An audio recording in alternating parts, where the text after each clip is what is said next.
For decades, the Isley Brothers was a family bound by blood, music, and undeniable genius. But in the early 80s, that family fractured. For one of the greatest funk and soul groups of all time came a bold breakaway. Three men stepping out of the shadows of legends to chase a sound that was driven by faith, freedom, and something deeper than fame. This wasn't just a side project. This was a statement. There was the younger Isley Brothers, and it was their time to make an impact in the industry as their older siblings had. The centerpiece of today's video is all about Isley-Jasper-Isley. Now before we start, let's be sure to leave a like on the video, subscribe to the channel, and push that notification bell to be sure you won't miss out on any more uploads. Now without further ado, let's cue that intro.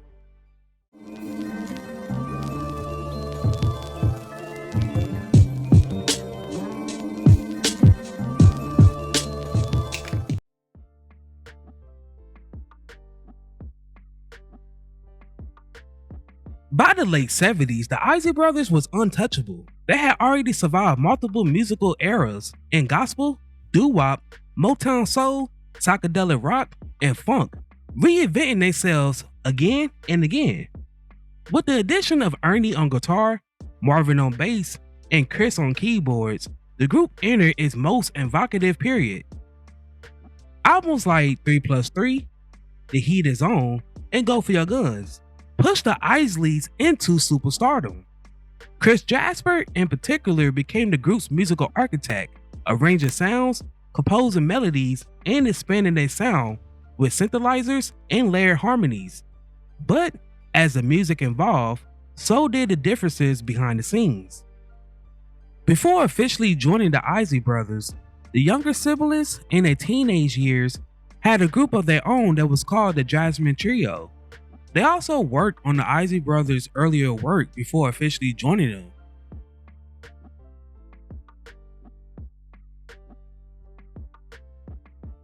Success didn't erase the tension, it magnified it. Chris Jasper increasingly felt a spiritual calling that clashed with the direction of the group's music.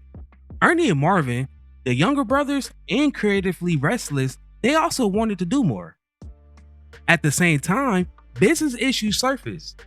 Publishing rights, creative ownership, and financial disagreements quietly fractured the unity that once had defined the Isleys. By 1984, the divide became impossible to ignore. Three members would soon leave the greatest group in music history. Not for another group, but something that was far more personal. Leaving the Isley Brothers was a gamble that few artists would dare take. But the younger brothers, they was willing to bet on themselves. They formed Isley-Jasper-Isley and they signed a deal with CBS Records. They was set to build a new identity, one that was rooted in spiritual, harmony, and message-driven music. This wasn't funk for the dance floor. This was music that was meant to uplift. They wasn't trying to replace the Isleys. They was trying to evolve beyond them. Exactly why did you leave Isley-Jasper? Well, let me back up before that, before Isley-Jasper-Isley, and go back to the Isley Brothers. I mean, I know I said in introducing you that it was because you wanted a new challenge. You go into a different direction. Is it as simple as that?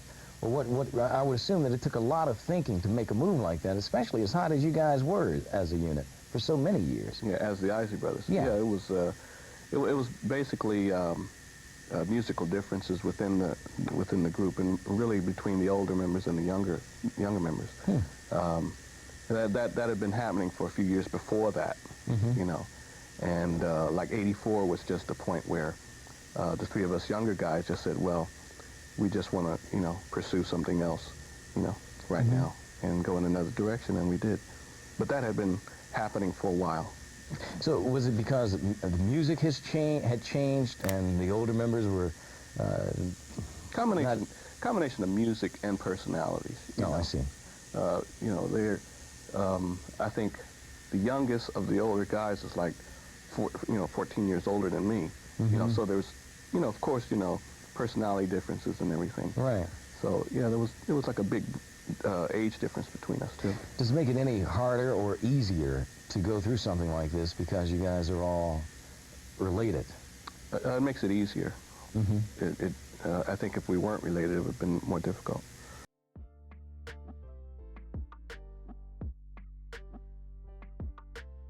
When the younger siblings broke away to form their own trio, they were sued by the older three brothers to prevent them from recording with CBS Records. Long story short, it played out in Isley-Jasper-Isley's favor. After leaving the Isleys, the trio released their debut album in 1984, titled Broadway's Closer to Sunset Boulevard. This album made an impact as it peaked 135 on the Billboard 200 charts and number 28 on the R&B charts. The album produced 2 hit singles with Look the Other Way, that peaked at number 14 on the R&B charts, Take a look at me. So I'm wishing you a happy landing. and Kiss and Tell, that peaked at number 63 on the pop charts, 52 on the R&B charts, and number 46 on the dance charts. Every face is gonna smile like it's alright. That next year, the trio released their biggest album, Cardigan of Love. This album peaked at 77 on the Billboard 200 charts and number 3 on the R&B charts. The entitled song showcased layers of voices and harmony, calling for unity, love, and peace. The song exploded. It topped the top of the R&B charts and crossed over into pop audiences and became a cultural anthem. The song peaked number 51 on the pop charts and number 1 on the R&B charts. And we'll take no caravan to the motherland. The album also produced an underrated hit on the R&B charts with Insatiable Woman, that peaked at number 13 on the R&B charts. Can do the things you do for me and bring me to that. By 1987, the brothers released their last album titled Different Drummer. This album peaked at number 40 on the R&B charts. This album had 2 R&B hits with Eighth Wonder of the World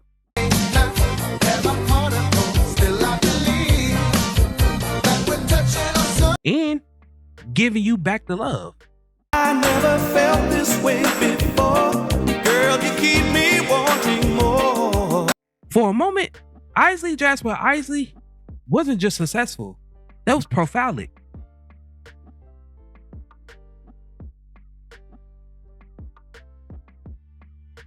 Lightning don't strike twice in the same place. While Cardigan of Love became immortal, follow-up releases struggled to connect with mainstream audiences. They faith-forward approach, while authentic, didn't fit nearly into the industry commercial expectations. By the late 80s, the industry demanded slicker productions, harder groove, and radio-friendly formulas. The trio, they refused to compromise. So, by 1988, they quietly disbanded. It wasn't no dramatic breakup, it was just 3 artists moving in different directions after their moment was complete.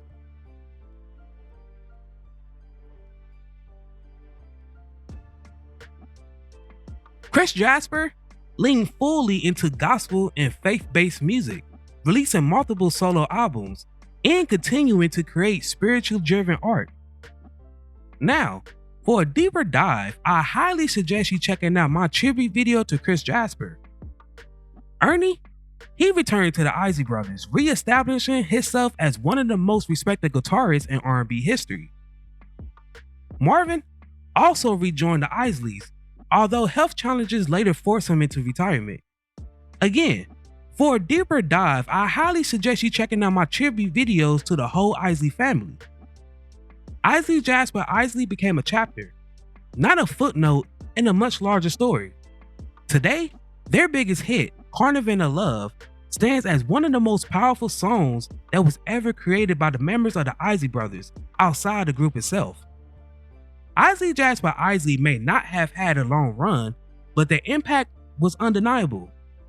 They proved that faith and soul could coexist in mainstream R&B, that harmony could be louder than hype, and that sometimes one song is enough to leave a permanent mark. Their story isn't about failure, it's about conviction. This concludes the chapter on the Isley family. I highly suggest you checking out my tributes to the family. To make it easier for you, I made a playlist, which you can find below. Now, before we go, I have a few questions for you all. What is your favorite song from the Isley Family Collective? Also, who is your favorite member of the Isleys? Before I go, I want to take a second to promote my Discord. Over here, I provide a safe space for my supporters. We discuss music of all genres. You can provide me feedback on recent uploads, etc. If that interests you, then go ahead and check me out. The link is in my bio. While I have y'all here, if you would like to support the channel further, then feel free to become a member. By doing so, you help make these videos possible. I thank each and every one of you who supported me along this journey.